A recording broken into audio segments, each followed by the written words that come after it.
Welcome back to another episode of Your Daily Real Estate. I'm Tristan. Again, this episode is brought to you by Kirbly.com, Kirbly.com. That's where you'll find great news for the real estate agent team or brokerage. It's pretty good, so check it out.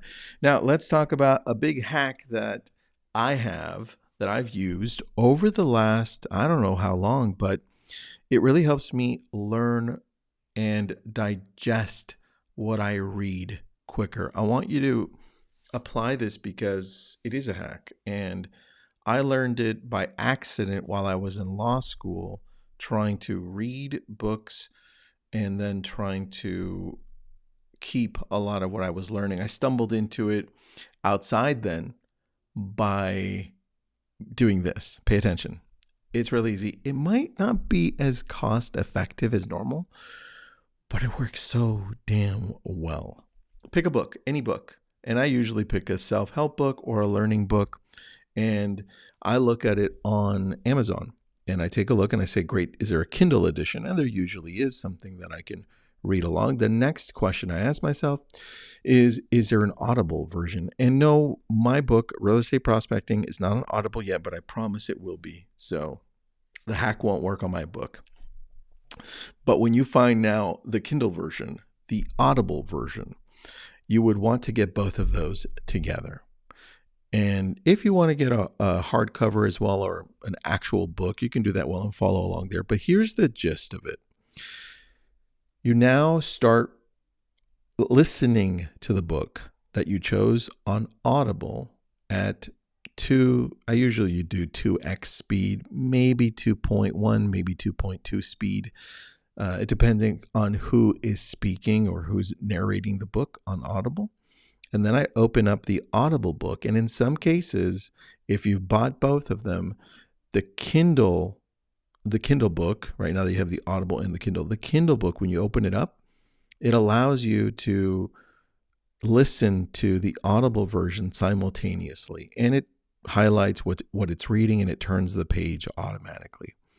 Now you can read much faster, because here's what we've noticed, and there's other pieces to it. What we've noticed, what I've seen, is that we can read much faster, dramatically faster than when we speak the words out. And a lot of you are reading with speaking those words, or just reading through the line. It says, and Mary had a little lamb.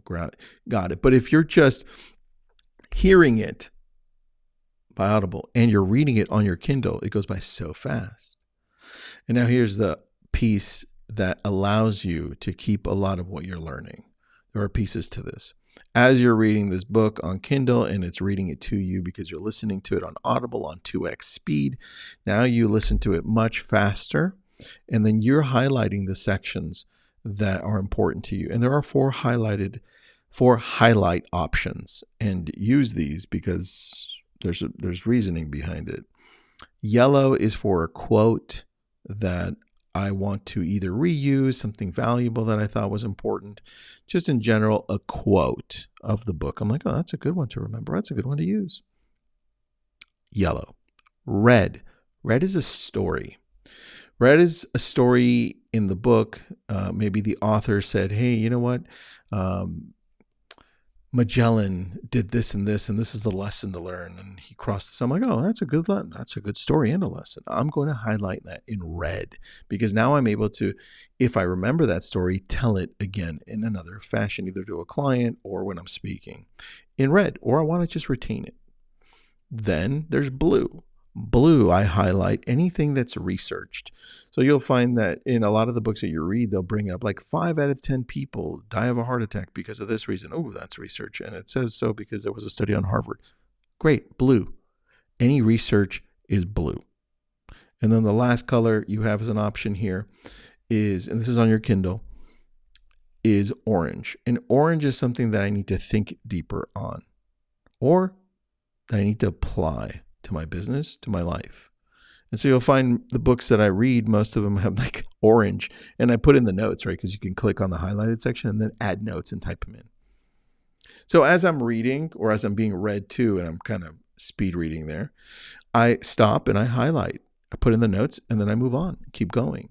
Now here's the thing to it. There's another piece. as you finish this book now, at the end, what happens is on the Kindle version, you can export all of your highlights and notes that you added.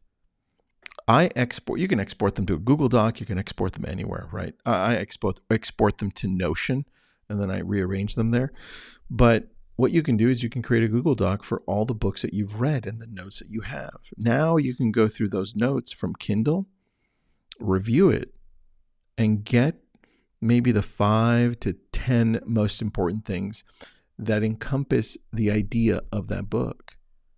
And what you could do is you can make an acronym, because I remember everything from acronyms. And now you have a simple acronym for, let's say, a book that you just read, like the Arnold Schwarzenegger book, right? You could do that. And then you have the 7 points from his book, and you can recall all of the 7 points because you made an acronym for them. And if you don't remember what they are, that's okay. You have the Google Doc, and it's inside of your Google account. Or like I do, it's in Notion. Everything's in Notion for me. I can go there and be like, what was that thought? And now what you just created a second brain that you can, if you don't quite remember what that was, but you know it was that book, easy. Open it up, press Control F, find that word, and boom, it's done. You're like, oh, that's what it was. Now I remember. Now you no longer have to rely on opening up the book and be like, what page was it? Right? And you retain a lot of the crucial information for every book you read. And that's how I read. Hopefully it helps. I'll talk to you tomorrow.